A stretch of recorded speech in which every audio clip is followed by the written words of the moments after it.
Mangwana na nhasi ndoda kumbotaura nemunhu. Vakadzi, they go through a lot.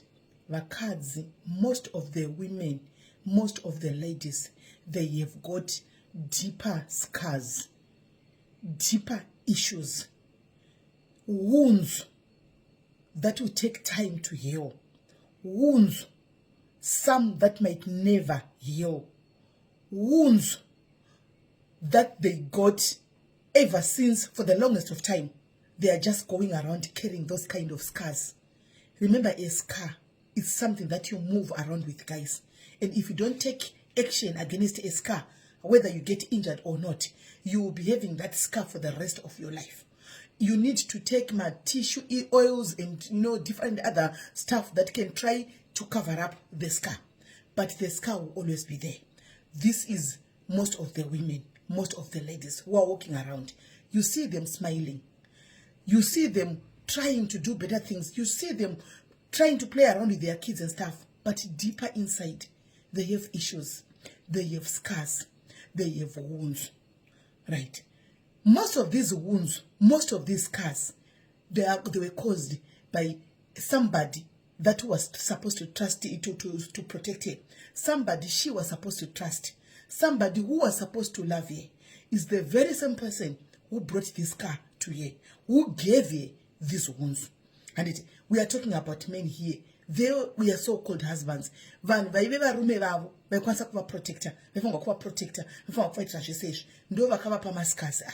And there are men who belittle their wives, who belittle their partners. Akamuudza kuti, you are nothing without me. If it wasn't for me, kumba kwenyu de kuchidyiwa shiri marara iwewe. If it wasn't for me, de usiri pauri. Ndini ndakatokuita tusvike pauri. Ndini ndakakupinza. They belittle, they've taken the self-esteem yevakadzi. Yet they're so-called housewives. The people that they are supposed to be trusting, the people that they're supposed to be protecting, ndivo vari kubvisa this self-esteem. They've lowered their self-esteem kusvika pakuvaudza kuti iwewe I don't know kuti ndichikuroora ndakaonei.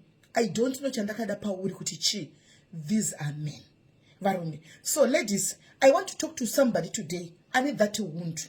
I need that scar that was caused by a partner, that was caused by a person who was supposed to show you love, who was supposed to protect you, a person who was supposed to be your king and you were supposed to be his queen. He brought this upon you and he destroyed you. Akakusiya kuparadza kukuita manzemve. Anditika ndoda kutaura newe musivara nhasi. Anditi varume ava mukada kunyatsa kutozviongorora vazhinji vacho naivo vanotori nemadipa issues than akapfuura vakadzi avo ekuzvikonzeresa ekuzvitsvagira. Anditi maona anosvika pakukufilisa kuti hauna basa, hauna chinhu, hauna chii. Iko zvino wakazvitarisa hauna basa. Uri kuzviona uri munhu asina kana nebasa rese. Uri kuzviona uri a person that is useless because your husband told you that you are useless. Uri kuzviona uri munhu asina chaanogona paupenyu hwako because your husband belittled you. Akakuudza kuti denda ndisiri kwauri ukamutarisa unoona mambo. Kwauri unotofunga kuti asipo upenyu hwangu hwapera. Therefore, you are enduring the pain that this person is bringing to your life. Anenge achikurova, anenge achikuita yese. Umakatoenda so last week na nhasi asati adzoka. Uri kuchema every day because of the person who is supposed to be your king. Ndiari kukuitira izvi. Wamene maro, so how are you going to heal from this wound? Munhu achimweda the same thing. Now you cannot say anything because wakagara kumba, haushande. For you to eat, for the kids to go to school, it's him. Naizvozvo hauna plan, hauna action, hauna chaunokwanisa kuita. Wakutongomirira kuti akuabuse achita yese yaanoda. Mudika ndoda kungokuudza mangwanani nhasi. Rise up. Stand up. Go and look at yourself in the mirror. You are beautiful. You are more than a conqueror. You can conquer anything. The fact that you urufamba that wound, urufamba that sky yoyo, and you are still smiling, and they are still waking up in the morning and prepare for the kids to go to school, and you are still be able to cook for that rubbish. You are yakakudza kuti hauna basa iwewe, and uri mbokodo, and uri mudombo, wakakosha munhukadzi. And these men, they know that you are very much important. And pasina evil sometimes imba inobva nyanguka. They know, but they pretend not to know. Because they just want to hate you. They find pleasure in hating mukadzi wanenge achigara naye. Saka nhasi ndoda kukusimudzira kuti simuka, chitarise pamira uone. Do you see a failure in the mirror? Do you see a self munhu wokuti uchengetwa nemurume murume wako ana chigubhu chemweya chekuti akachidonedzera pasi nhasi unofa ane chigubhu chako chemweya wokufema ndimwari. Simuka urambe kutsikirirwa pasi. Ramba kuramba uchiudzwa kunzi hauna basa. Ramba kuramba uchiudzwa kunzi deiwa ndandisiri ini ndei kumba kwenyu kusina chinhu. Ramba kuramba uchiswa zvinhu zvakasiyana siyana mukati menzeve yako nemurume wako, because soko rinopinda nemunhu waunodanana naye rinorwadza. Ndichikataurwa nemunhu wandisingatomboziva asina inayo nekuti haafutseki ndichibloka zvichiperera uko. And I will never see that person again. But the person that you meet every day, the person you sleep with, you are scared of the men that you are staying with. My sister, you deserve better. Stand up and look yourself in the mirror. You can do better. Love yourself. Put yourself first. Be selfish. God loved you. And my God still loves you. And tell the voice of God what he's saying to you. And see, listen to the voice of God. Don't listen to the voice of this man who is useless. Uri important. Vanokuda wakadaro. Vanokuda kuti huya wakaneta wakaremerwa sezvauri ndichakupa zororo. Run to God. Wakaneta wakaremerwa. Run to God and say, God, here I am. And I am weak. Anditi ndakaremerwa, I am heavy burdened. Ndauya kwamuri kuti mutore mutoro wangu. Anditi ndashungurudzwa nemunhu uyu. Go and hand him over to the Lord. Siyani kuramba uchingochema, uchingotasira pasi kuti tinonyorovedza mapilo nekuchema kusvika rini uchinyorodza pilo uchichema. Mudikani, there is life kunze uku. There is life after zvese zvimwe zvakusangana nazvo izvi. Wakazvitsikirira, wakazvibatirira, wakagara pamusoro une munhu uri kugara naye akakutsikirira kuti ngokaswa zidombo rekuti kuti udaiso wakwanisa kusimuka, kuti udaiso wakwanisa kusimuka, because pane zidombo rakaiswa pamusoro poupenyu hwako. Simuka munhukadzi, simuka, tsvaga chekuita noupenyu hwako. Try to work, try kutengesa madomatisi, rongedza maswitsi iwayo pagedhe, then wochema kuti Mwari, maswitsi angu aenda timupindire muropafadze ipapo. Zvino wakachema mudikani uri mumba chingoti Mwari ndionewo. Mwari usina chauri kuita. How is God going to bless you? Vanokuropafadza sei? So vanokuropafadza sei?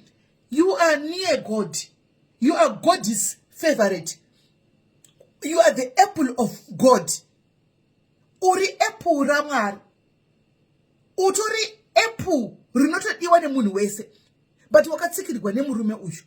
Simuka and tell yourself, you know what, I am beautiful and I can do anything.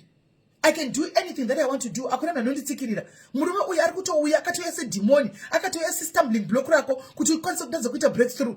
Handiti mukati memaskazi iwayo, put your lipstick. Handiti chema chaizvo. Upedza unamate chaizvo. Kana wapedza kuchema chaizvo, simuka ugeze. Usamupe power. Usamupe, the pleasure of seeing yekuti he sees you crying over afara. Varinoda kuona chichema. Vanoda kuti unatakadzikira pasi. Anda kumona uchimuchirira kudai uchimubhega kuti maita henyu, maita kanisoko, maita uchibhega. Ndokuti anzo kusununguka. Achitaura kuti gumbo rinorira pano nderangu, gumbo rinorira mupenyu wako nderaMwari. Harisi gumbo rake, nderaMwari. Na iyewo futi upenyu wake kuti uwe zvauriwo ndiMwari. Mwari wangozvifunga kuti nhasi ndoda kuchinja matables anofuma akatena. Saka mudikani, usabvume kutarisirwa pasi, usabvume kudzikisirwa, usabvume kuudzwa zvakare zvese zvokuti wakazodai nemurume wako wakazodai kuti angokufirisa worthless. Usabvume. Simuka, tangana kunotosa pamira, uone kuti wakanaka sei. Uone kuti wakanaka sei. Tangana kutosa pamira, hakuna mukadzi akashata. Uri kunzi wakashata right now because haasi kukupa sipo dzekugeza, haasi kukupa zvinhu zvokuti ushandise. Hakuna mukadzi akashata, hakuna munhu akashata. The fact yekuti wakasikwa nemufananidzo waMwari, Mwari akagutsikana newe, uri kutofamba, Mwari ari kugutsikana newe, ndosaka ari kukupa upenyu wakatonaka. Mwari haana chinhu chakasika chakaipa. Haana chinhu chakasika chakaipa. Haana munhu akasika. Usabvuma kuzonzwa kushata, wakashata denda ndisiri ini. No. Mwari vakatona mufananidzo wavo, utori mufananidzo wavo, utori his image. Wakatonaka sezvauri. God is very much, vari kugutsikana newe. He is satisfied with you. Saka usaudzwe somehow. Ndangofila kuti mangwana nanhasi vakadzi, you are going through a lot. In the midst of those scars and issues and wounds, you still smile. You still try to do things right. You still go kune vamwe vanhu chinoungana, but mukati umu une bundu riri kuda kuputika, but hauzi uputikira vapi because kwauri kuona usina basa. Simuka une basa, ukakosha mudikani, ende unotodiwa. Mwari vanokuda ende su tinokuda. Kana asingasakudi murume, that's his loss. Move, dust yourself and move on. Move nezvarakanaka.